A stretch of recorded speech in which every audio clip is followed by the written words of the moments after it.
శబ్దం కన్నా వేగంగా ప్రయాణించే యుద్ధ విమానాన్ని మీరు ఎప్పుడైనా చూసారా?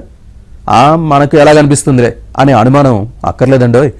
విశాఖపట్నం సాగర్ తీరానికి వస్తే ఎంచక్క ఆ యుద్ధ విమానాన్ని దగ్గరుండి చూడొచ్చు. అందులో వినియోగించే వెపన్స్, మిషన్స్, ఇంజిన్తో సహా ఆ యుద్ధ విమానంలో ఉన్న అన్ని పార్ట్స్ని చూసి సరికొత్త అనుభూతి పొందొచ్చు. ఇంకెందుకు ఆలస్యం, సరదాగా మనం కూడా సాగర్ తీరం వెళ్ళొద్దాం.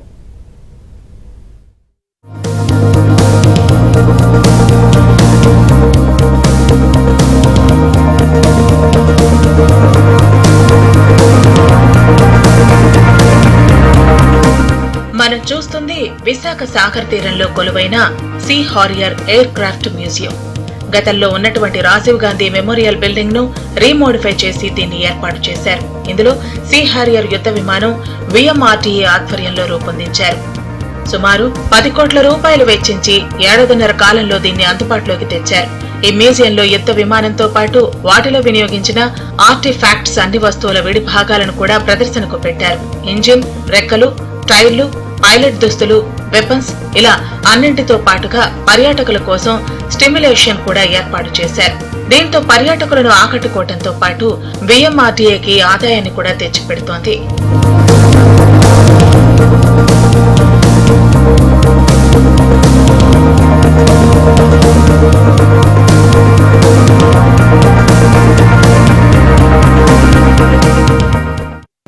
గత సంవత్సరం అంటే 2023 సంవత్సరం మే నెలలో మనం సీ హారియర్ అనేది, ఇది కూడా వార్ ఎయిర్ క్రాఫ్ట్ అండి. ఇది కూడా మన వార్షిప్స్ మీద నుంచి దీన్ని లాంచ్ చేయడం జరుగుతుంది. సో దీన్ని కూడా ఒక ఎగ్జిబిషన్ మన మ్యూజియంగా అభివృద్ధి చేయడం జరిగింది. దీనికి గాను 10 కోట్ల రూపాయలని వెచ్చించడం జరిగింది. ప్రస్తుతం ఇది కూడా సందర్శకులకి గత సంవత్సరం నుంచి కూడా అందుబాటులో ఉంది. అందరూ కూడా ప్రతిరోజు కూడా సందర్శకులను ఆకర్షిస్తుంది. గత సంవత్సరంలో సుమారు 58 లక్షల రూపాయల రెవెన్యూ కూడా తీసుకొచ్చింది.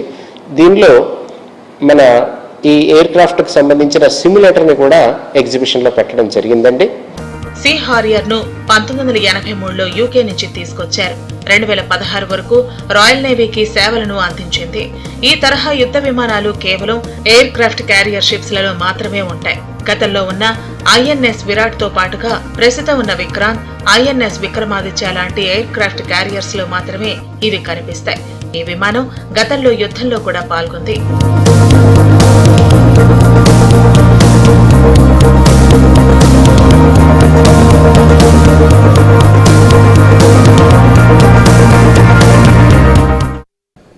ఇక్కడ ఉండేది main sea harrier. Sea harrier role అంటే ఇది వార్ టైంలో ఉపయోగిస్తారు. దీంట్లో ఎగ్జాస్ట్ సీట్ ఉంటుంది.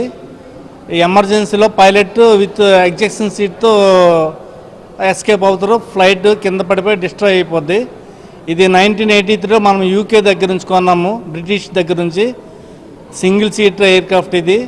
దీని flying duration is only 50 minutes, 50 minutes only. ఇది వర్టికల్గా ల్యాండ్ అవుద్ది, వర్టికల్గా టేక్ ఆఫ్ అవుద్ది. ఇది క్యారియర్ షిప్పుల్లో ఉంటుంది. లైక్ విక్రాంత్, విరాట్, విక్రమాదిత్య అలాంటి షిప్పుల్లో ఉంటుంది. వర్టికల్గా ల్యాండ్ అవుద్ది, వర్టికల్గా టేక్ ఆఫ్ అవుద్ది. Flying duration is 50 minutes only. ఈ మ్యూజియం ను సందర్శించడం ద్వారా సూపర్ సోనిక్ యుద్ధ విమానాలతో పాటు అందులో వినియోగించే టెక్నాలజీతో పాటు నావికాదళ సేవలపై ప్రజలకు మంచి అవగాహన పెరుగుతోంది.